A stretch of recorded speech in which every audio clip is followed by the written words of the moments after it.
경기도에서 광역버스를 하고 있기 때문에 버스에 대한 장단점을 한번 해보려고 합니다.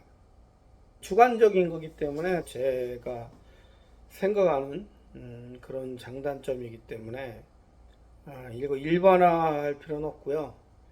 개인적으로 생각하는 것들을 한번 얘기를 해보려고 합니다.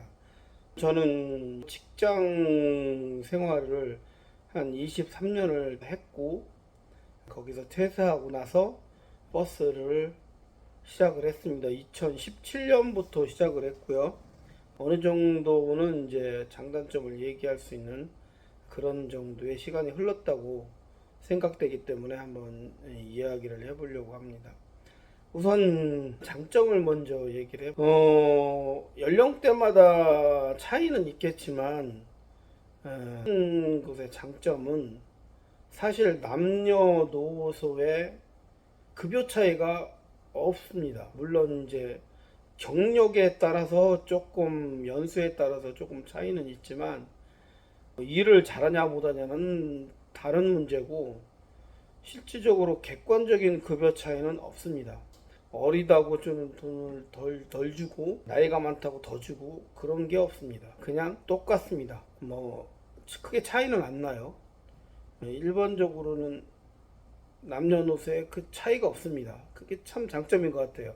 물론 이제 그 받아들이는 입장에서는 다르겠죠. 좀 젊은 친구들이나 여성분들 입장에서는 좀 괜찮은 거.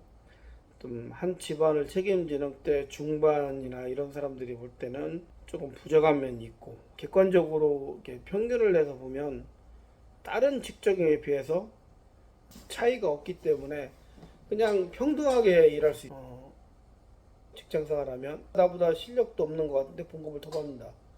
여기는 그런 거 없습니다. 그냥 경력에 맞게 똑같습니다. 그게 가장 큰 장점 같아요. 두 번째는 요즘에는 일단 시간적인 여유가 있습니다. 왜냐면 일반 기업체를 요즘 뭐 큰 기업체는 안 그러지만 중소기업도 사실은 지금도 보면은 잔업이나 특근이라 어느 정도 해야 급여가 되고, 또 그렇게 요구도 지금도 많이 할 거예요. 아마 버스는 정해진 시간이 정확하게 있습니다. 뭐 더하고 할 게 없어요. 그날 근무하는 시간표가 딱 정해져 나오기 때문에 더하고 덜하고가 없습니다. 물론 이제 특근이나 이런 시프트라고 해서 더하지만 그거는 이제 다른 문제고요. 기본적으로 버스는 정해진 시간을 근무합니다.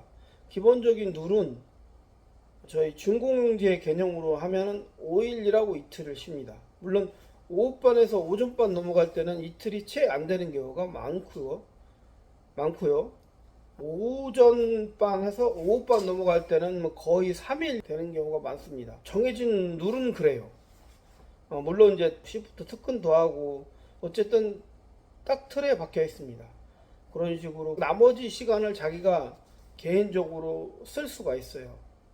그래서 상당히 장점이 있고, 또 하나는 자기가 큰 어떤 잘못을 하지 않고, 보통 사고죠. 큰 사고를 나지 않으면 일반적으로 뭐 정년까지는 보장을 받습니다. 대부분 요즘에는 뭐 일찍 은퇴하는 사람도 많고, 버스는 뭐 사람이 많지 않기 때문에 정년까지 보장을 받아요. 요새는 정년이 끝나고 노총탁이라고 해서 좀 더 하는 경우가 있는데, 사실은 그거는 다 되는 건 아니에요. 좀 그건 뭐 다른 얘기니까. 일반적으로 저 같은 경우는 63세까지 거의 결정이 됐기 때문에 63세까지는 그냥 간다고 보면 됩니다. 그게 요즘 시대를 살아가면서 가장 큰 메리트죠.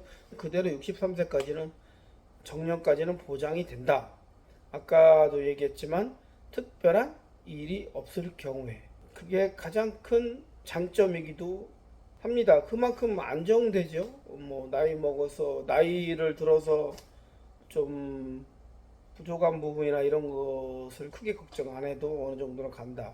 그 대신 좀 급여가 뭐 월등히 높거나 이런 건 아니니까. 어쨌든 매년 어느 정도는 계속 급여가 상승을 하니까 그거는 참 괜찮은 것 같아요.